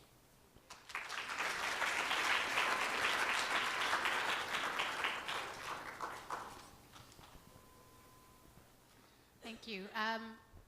What would be the next steps if you were to have a $1 million investment today? For sure. So our next step is just to have our first pilot project, and we really want to focus on a community that's in Ontario for two reasons. One, it's part of our context, because that's something that we're most knowledgeable about. And secondly, it's low cost for us to go to those communities. So it's developing that rapport with them and using some of our tools like surveys and as well as co-creation sessions and design sessions, which some of us have run in our team to make sure that their solution fits with them. And then from there, we want to develop a scalability plan using different marketing resources, but also just developing trust within these communities as much as we can, because that's the most important piece of our project. Just to add on to that, for our scalability aspect, we're thinking about looking at a franchising model, because the whole goal of our idea is that people within these communities can help rural communities. So by being able to branch out and having students in other universities start this project themselves, and by providing funding and database and resources that can help them, they will be able to help within their own country, their city, and their communities. Can you give me an example of your solution? What is your solution for the Ottawa Valley? Hello? Okay. I can give you actually an example that has worked before, because this solution was developed through speaking with teachers and students and education companies. So we spoke to a teacher in the rural foothills of Alberta, and one of their main problems in that area is a lot of the pilots that they were implementing in this community were not being adapted sustainably, because it didn't fit within the community's context. So for example, they had a literacy program that invited local mothers to come in and learn to teach children how to read. And even though these mothers were being paid, they were not coming to these sessions. But one of their most successful ventures was working with the community, and they realized that one of the strongest features of this community was their storytelling. And they really valued storytelling in this community. So the new pilot that they developed to develop literacy skills and animation skills was using claymation as a method of storytelling the stories within the community. And that's something that worked really well. And in fact, one of their students right now is in Toronto working at an animation studio, which was completely unheard of in this community in particular. So that's a useful example from another case. What would your first pilot be? So we're hoping to go as close or as connected as possible. So Ottawa Valley would be a good example because it's close and we can get there very efficiently. But we do have, so for example, we have people that are connected in Yellowknife, in the rural areas of Yellowknife. So that would help us develop trust in those areas. Another place is Cape Breton Island. But it's just to see who can develop trust with us, and then we'll try to implement it there, and from there develop those connections as we go on. So is it for the same problem set, being literacy in that case? So the problem is always unique to the community. That's very specific. So some communities, the biggest problem could be that they don't have special needs teachers at all. Whereas other communities, it's literacy. And that's something that we need to figure out to accomplish, because some of the biggest problems with these types of solutions is they're addressing the wrong problem with a great solution. So we have great solutions already, but we're trying to address the right problem.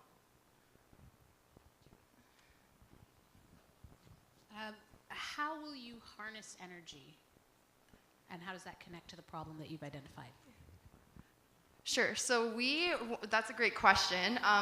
So our goal is to use pre-existing energy-enabled technology solutions to implement energy in these communities. So rather than energy procurement, we're about energy efficiency. So we want to make sure that the energy that people are using in these communities is being used as efficiently as possible.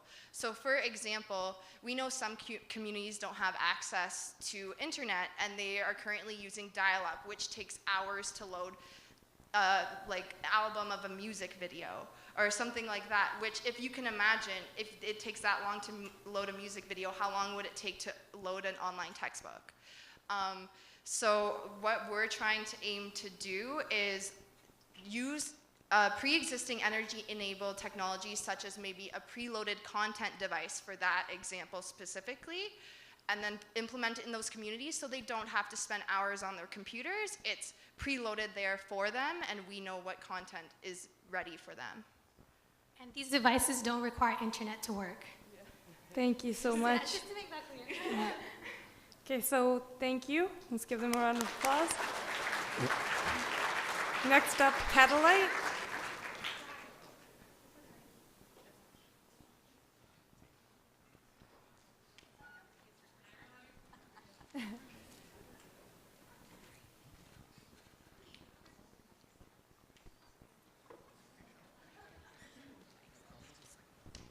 Yeah, you need to. Oh, don't you switch? Are you always on my right? Judges. Okay, whenever you're ready.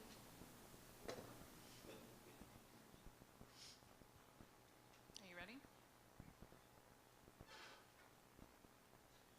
The World Health Organization reports that over 884 million people globally still do not have access to clean and safe drinking water.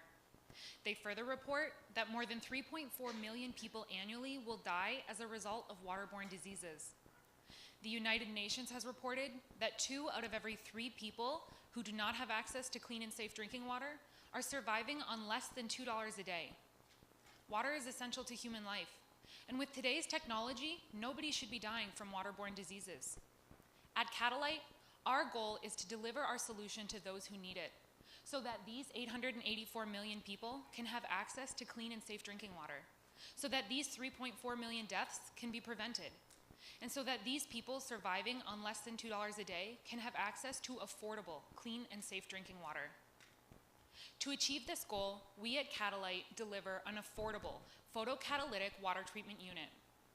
The Catalyte unit consists of a durable 4-liter bottle and a small package of our reusable water treatment beads. The Catalyte beads leverage proprietary patent-pending technology that was developed right here at the University of Waterloo.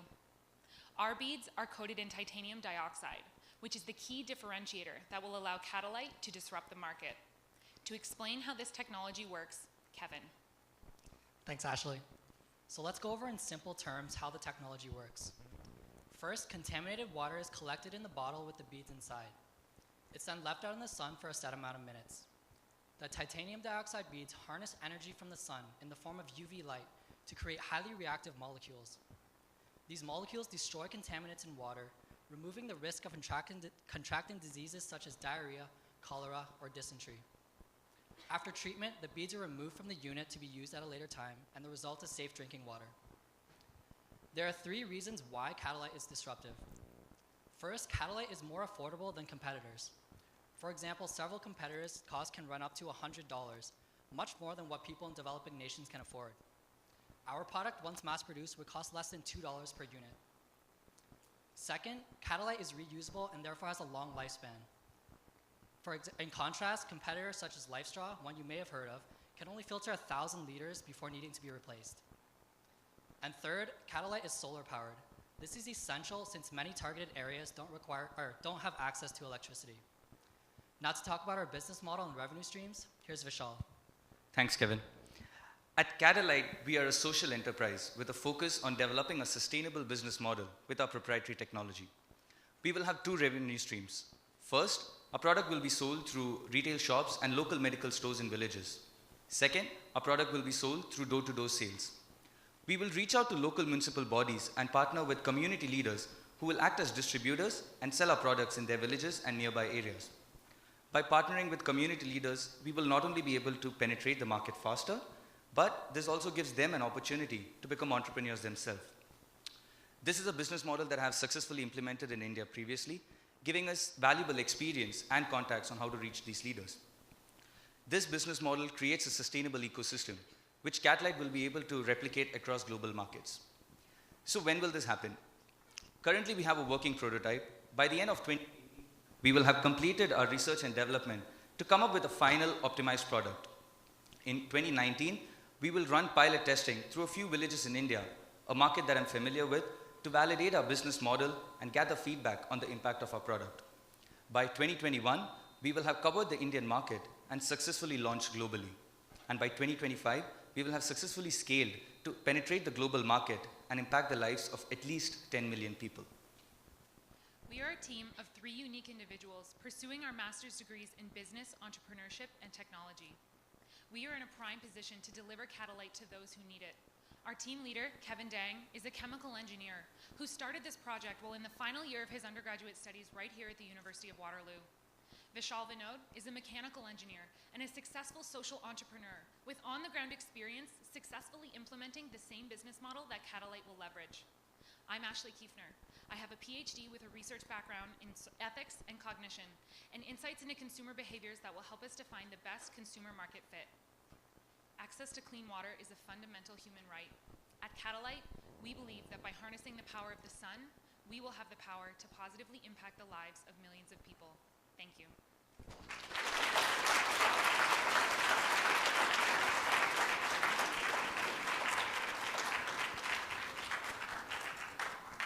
Thank you. I have a number of quick questions. You mentioned the proprietary technology. Do you have a license from the technology holder? Yes. So as we mentioned, the technology was developed by a research group here at the University of Waterloo. So Kevin started working with them in his undergrad. They have an application that they are using on the industry side. Kevin developed the social application. We have a partnership with them. We will license it from them. They are happy to support us and allow us to have the social application.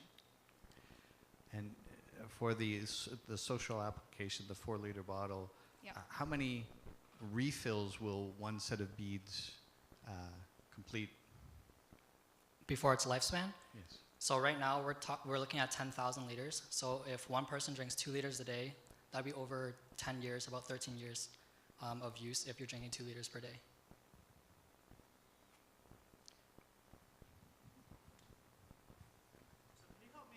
I'm trying to visualize what the solution is. Is it something that's this size, or is it 10 times the size of it? Is it 100 times? It's a 4-liter bottle. It's a 4-liter bottle. Okay, got it. And how fast does it actually break down the disease? I mean, do you have water? Where's it the source of the water, and then how long does it take under the UV? Yeah. So we give a universal estimate because we're providing the bottle. We are reducing the number of variables. So the only variable will be the amount of UV light that the bottle gets. So we have calculated a universal minimum amount of time that it will take for the UV light to treat the water. And this is based on a worst case scenario that we've calculated based on, for example, being left out on a cloudy day in an area that doesn't get a lot of light. So we're very confident that it's a very safe estimate. So it's a number of minutes. It will be rather quick, about 15 minutes probably. 15 minutes. Yeah, 15, 1-5. Got it. And like I said, based on a worst case scenario. So it's actually quicker than that, but we've put in a buffer to make sure. Okay. Have you thought about where you want to prototype, and do you have partners established there as well? Yeah, so we would want to run a pilot test in India. So I have a previous experience of running a social enterprise in India, and we believe that gives us access to enter the Indian markets. We have contacts with non-profits that are working in the sector to improve the quality of water, and even how to reach to these community leaders in villages, because I am coming from India. So that gives us easy access to run pilot there and even enter into the markets. Yeah, and it's also one of the world's biggest markets.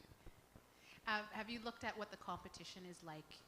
What other products are doing well in this sector in your prototype?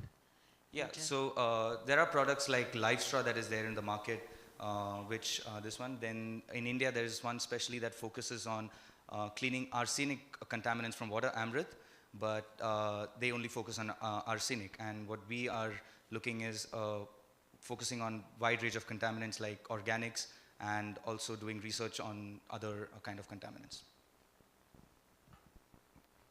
Also, competitors are relatively much more expensive than us. So like we said, it's very common for competitors to cost upwards of $100. Our unit, once mass produced, will cost us less than $2 to make. So relative to competitors, we are way, way more affordable. So your unit is the 4-liter bottle and the beads, or just the beads? It's the beads in the 4-liter bottle. The reason why we package it with the 4-liter bottle is in order to reduce the number of variables so that we can provide the minimum sort of universal safe amount of time for the water treatment. Ultimately, because our goal is to provide safe treatment of water, if we were to remove the bottle, which is something we could do, and just provide the beads, then we would have to give instructions in order to determine how long to leave the water out. And ultimately, we just want to make sure that people are getting safe drinking water. So if we were to give our very best instructions and someone were to miscalculate how long because they're using a bigger bottle, a smaller bottle, not enough beads, too many beads, something, we just want to make sure that they have safe water at the end of the day. That's why we include the bottle. And the beads, do they have any other properties if a child swallowed one? Is it a contaminant? So there's been a lot of studies that show that it's non-toxic if it's swallowed. And other properties, I don't know what you mean, but I think like they do have properties of being a good adsorbent, so they can absorb heavy metals as well, which is another thing that we could treat. We are looking into testing that soon to verify that based on a bunch of research papers we've looked at. Perfect, that's time, sorry. If we could give them a round of applause. Next team, Transformers, if you could come up. This is the last team for the night. Just go up to Rupa and she'll help you get set up. After this team, we'll have about a 20-minute break again for the judges to deliberate and come up with their top 3.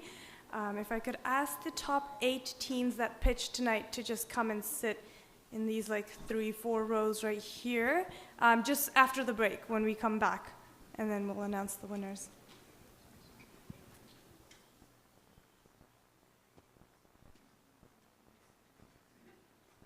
Hello. Just wait until they're in.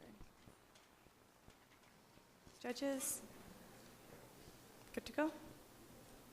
Good evening, ladies and gentlemen. Welcome to tonight's Hult Prize. Since we are the last team here presenting, so please lean back and enjoy yourselves. Our team is called Transformers, and it is our honor here to present our venture idea capable of transferring the life of 10 million by harnessing electricity in 4 years.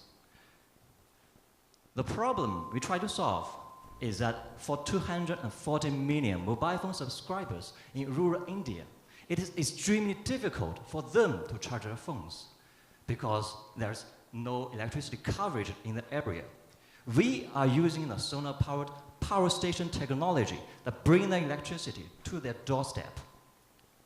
By 2016, there is 1 billion mobile phone subscribers in India, which consists of 80% of the population.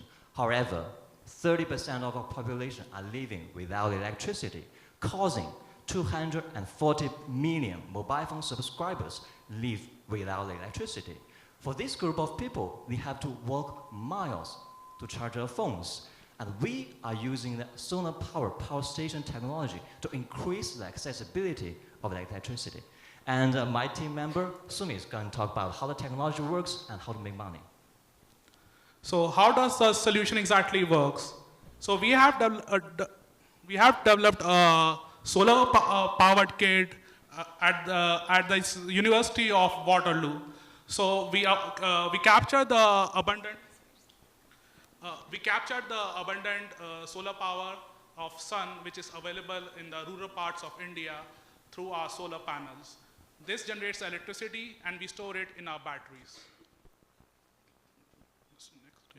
So these batteries are being then installed in the energy kiosks, which are being distributed in the various unprivileged remote rural parts of India. The villagers over there just pay quick cash to get access to this electricity to charge their phones. So how are we transforming the lives of 10 million people? Very simple. The $1 million money we to win at Hult will help us enable manufacture 1,500 kits, which will transform the lives of 10 million people. If we charge 5 Indian rupees per villager, and if we run with the full capacity, that is 200,000 villagers per week, then we can hope to get break even in 1 week. So what are the opportunities and the scalability options of our solution? First of all, something like this has not been done yet in a huge country, an emerging country like India.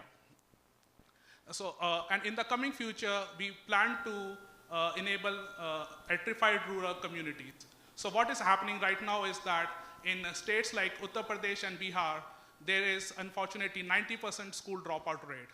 And that is happening because of no electricity being available to school kids. Through our community, we can provide adequate lighting to these school kids, solving this problem. Another problem which we can solve is the grave problem of mass suicides. this is happening in these areas because of no adequate sustainable employment options. Our technology can be used to power idle factories to generate sustainable employment options for these people. Now I will give it to Arash, who will explain more on our team and timeline. Well, this is how we plan to do it. In 2018, we plan to put down our very first set of kiosks in Uttar Pradesh, India. For 2 years till 2020, we plan to focus only on one state and find out some trends and patterns. From 2022 to 25, we plan to upgrade our product, and our final vision is to provide off-grid electricity and power small-scale industries in the rural parts of India. Our team brings together valuable experience from diverse fields like entrepreneurship, business, and engineering. We are very lucky to have found the right mentors. Professor Keshav has introduced us to the technology. Professor Malcolm has helped us understand how ventures work in power and energy state. And Nigel has helped us connect to various resources whenever we need it. This was all from affordable off-grid electricity. We ask for a chance to continue. Thank you.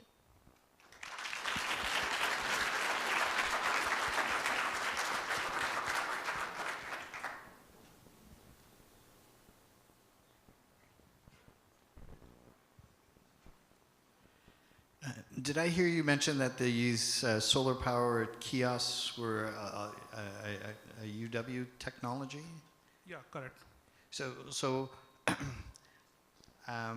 what is unique about this technology that other technologies in India haven't been able to replicate? So unfortunately, in India, we don't have such a solution yet. And that is because the Indian government has declared that around 95% of the entire India has been electrified. But what exactly is happening is that just 250 kilometers north of New Delhi, which is the capital of India, an electrified village, as per the government, is only having 5% electricity coverage. So this is not the electricity which is supposed to be provided to the villagers have not reached there yet. So, and that is why there's no off-grid solution which has been done in India right now.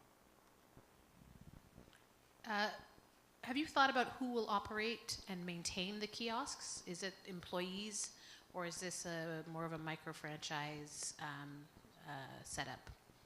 We plan to have micro-franchisees. The main thing is that we did a secondary research on what all places are actually already doing this, and we found out that in Africa, one of the companies is doing this already. The things that worked for them and we plan to take forward from them are that, first off, selecting people based on recommendation from the heads of the villages, so that we make sure that we are recruiting the right people. And secondly, focusing on women and people who have disabilities, because they don't have a very stable source of income. So those are the main people that we'd be looking forward to recruiting.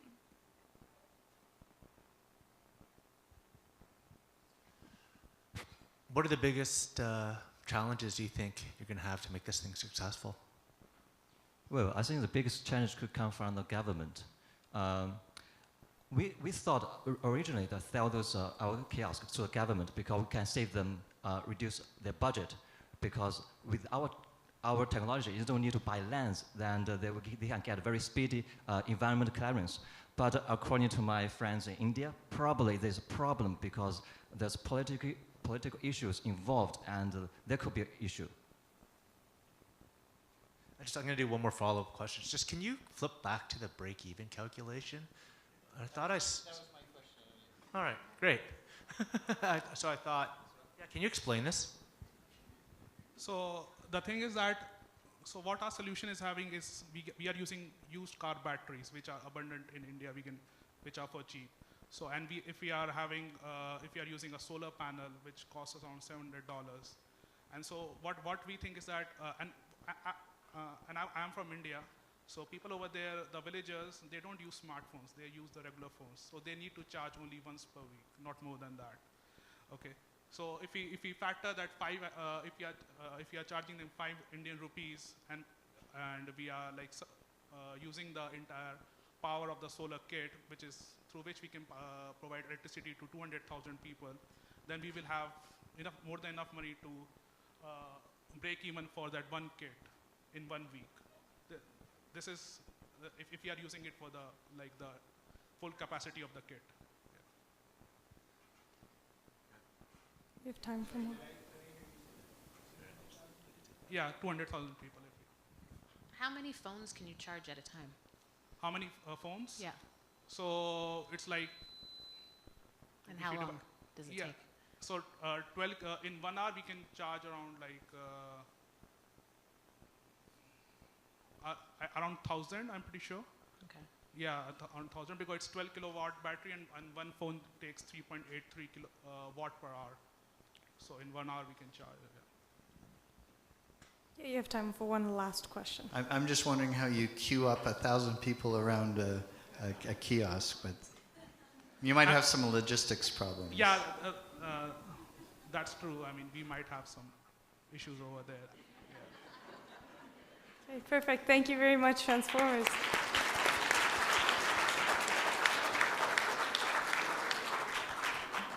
So we're just on schedule. We'll have a 15-minute break where the judges will do their deliberation. If everyone could come back at 9:45 p.m. Top 8 teams over here and everyone else sit as you please.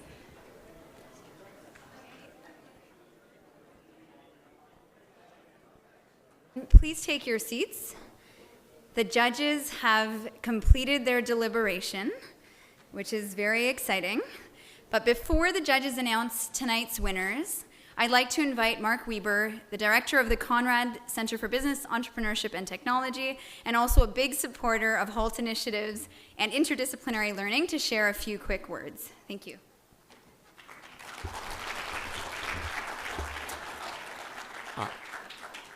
Thank you very much. I want to make sure you understand that I know that I am not the main event, and at the moment I'm standing between you and the main event.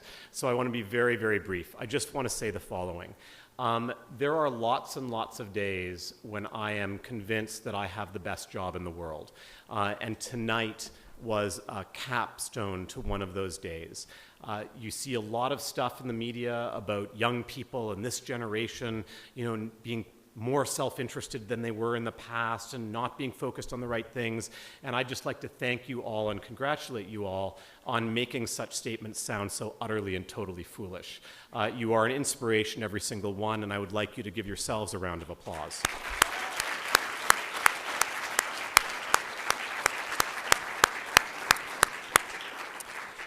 I want to acknowledge Trevor Eaton, who is the man after whom my directorship is named.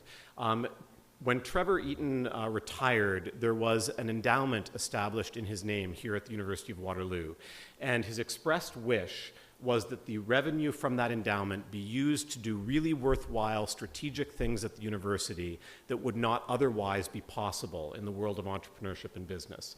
And the sponsorship of everything around the Hult Prize in general, with the exception of the very generous awards from ECL and Peter Allen, which I will acknowledge again in just one moment, is made possible by that endowment. And so in the hopes that perhaps the Honorable Trevor Eaton might see a little snippet of this, perhaps you could join me in giving a round of applause and thanks to him.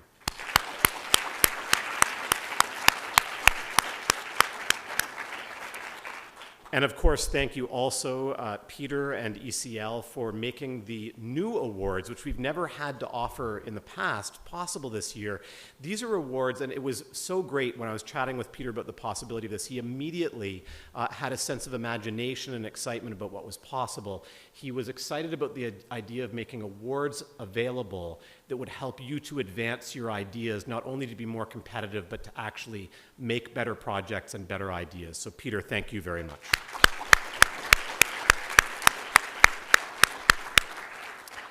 And of course, a formal thank you to the judges for their tremendous work. We all know that your decisions were good even before you've made them, so please join me in thanking them.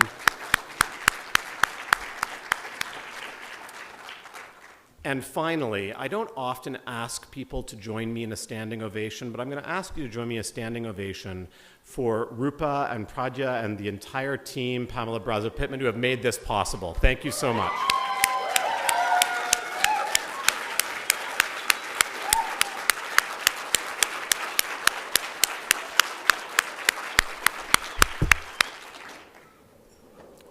Lead with gratitude, and then announce the prizes.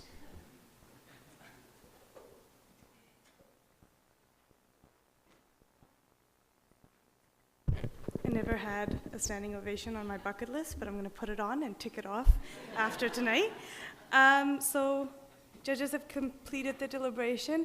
I'd like to ask Peter, who we've heard so much about, to come up to actually present the prizes and certificates to the winning teams. Yep, and the judges as well to actually present and announce the winning teams.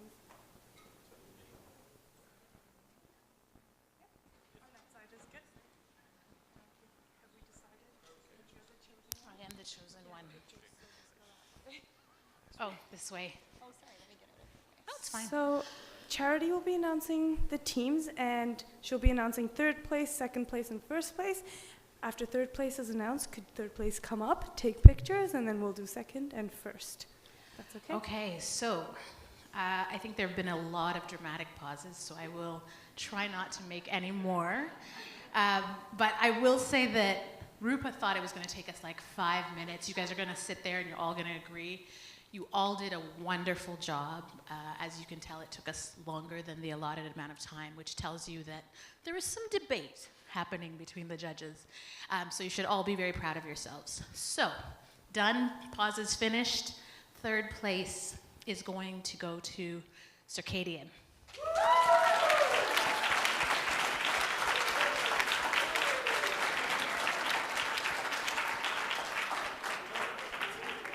You actually get to come down and shake hands and pose for the camera. Pick up a check also. Thank you. Great job, guys. Great job. Thanks.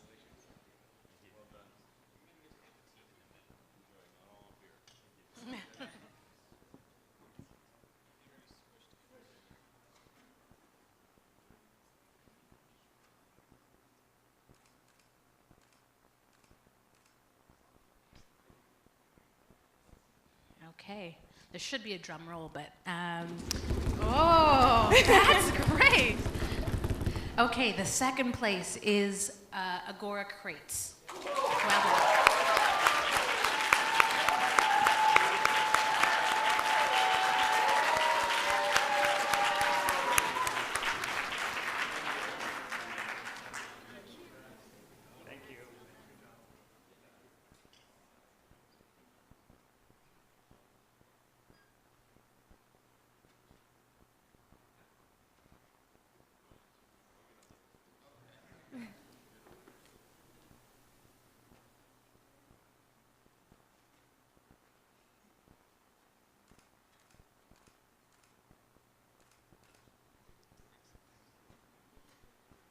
I like that drum roll. Can we get that again? And your first place for Hult Prize 2018 is Catalyte.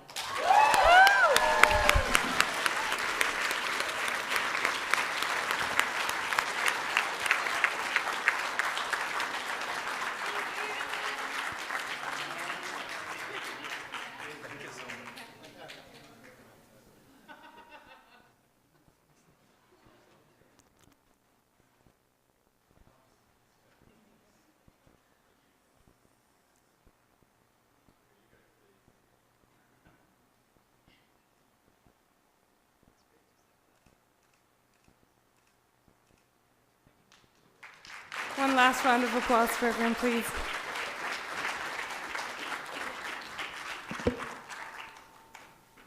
So I'm just going to ask everyone to stay a little bit longer. A lot of people have made this night and this whole competition leading up to it possible, and I'm just going to hand it over to Rupa to thank them. But before she thanks them, because I know she won't thank herself, no, I do want to do it. Rupa has put up with my 2 a.m. texts, and she's been texting me at Saturday afternoon at 3 p.m. like, oh, what do you think about this for Hult? And Hult has really taken over our lives, and she's gone from just being a mentor and a role model to also an amazing friend. So I just wanted to thank you for making everything possible as well. I'll just hand over. Thank you.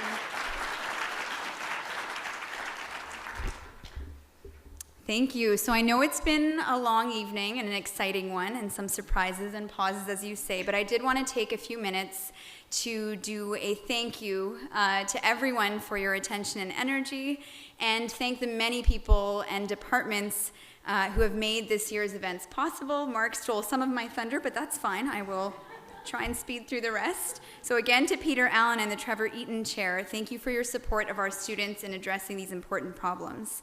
To Nigel Moore at WISE, who was here earlier, he has offered so many connections to us and our students. Thank you. To Tanya Delmato from Greenhouse, Paul Heidelbrecht at the Center for Peace Advancement, Krista Renner at Velocity. They've also been a great support network for our Hult events. There are a range of profs at SEED, Environment and Business, mentors from industry and on campus, our judges throughout semis and tonight's finals. Thank you. This university really is a place where we go beyond ideas, and it's thanks to collective collaborations like these that this is possible. To Conrad, I joined this team not so long ago, but was encouraged from the get-go to hit the ground running. Literally, it felt like we were running alongside Pragya and all of our participants on this ambitious interdisciplinary initiative. So to my colleagues at Conrad, thank you for the support and space to continue building this unique offering in social entrepreneurship. I need to shout out a few people on our marketing team and our support team, Lindsay Crows and Pamela Breza-Pittman, who are here tonight. Nina Ripley, you ladies have been instrumental in making our events happen, and we are humbled by your hustle and your dedication to details that make all of the difference. And I see Tracy is here as well. Thank you as well. To our student volunteers who have helped in the background throughout our Hult events enthusiastically, Prabjot, Latian, Venujan, we appreciate your efforts as well. And tonight we had 2 MBET students helping us usher, so thank you also. To Pragya Dwadi, she's singing my praises, but she is our 2-time campus director, so this is, believe it or not, she came back for more after doing this last year. This year's events would not have run smoothly without her eye for perfection. Pragya's caliber of work, persistence, and vision have been inspiring. She really goes at things 100%. Observing your dedication to all things Hult and social entrepreneurship has been wonderful. You should be proud of your accomplishments, and I'm so excited for your future. Last and definitely not least, to all of our teams and to each and every one of you who have taken this on outside of and way beyond the classroom, I have learned that you are unstoppable once you set your mind on something. The future you each are designing and building is so bright, and I, for one, am humbled to be part of the process. No matter where you land, I hope you really do take this power for good tagline to heart and use your exceptional talents and privilege to do as much good as you can. And one final announcement, I do want to remind you all, whether you pitched tonight or not, whether you ranked in the top 3 as decided by judges or not, there are 15 regionals that will be happening in March, and I encourage all of you to apply, and I will be following up with you, and I encourage you to do the same to pursue our next steps. We will have strong Waterloo representation at Hult Regionals. I can say that confidently after seeing the caliber of your presentations tonight. So it's been one exciting night. Again, thank you all so much for your time, attention, and participation. Please get home safely and keep in touch. Thank you.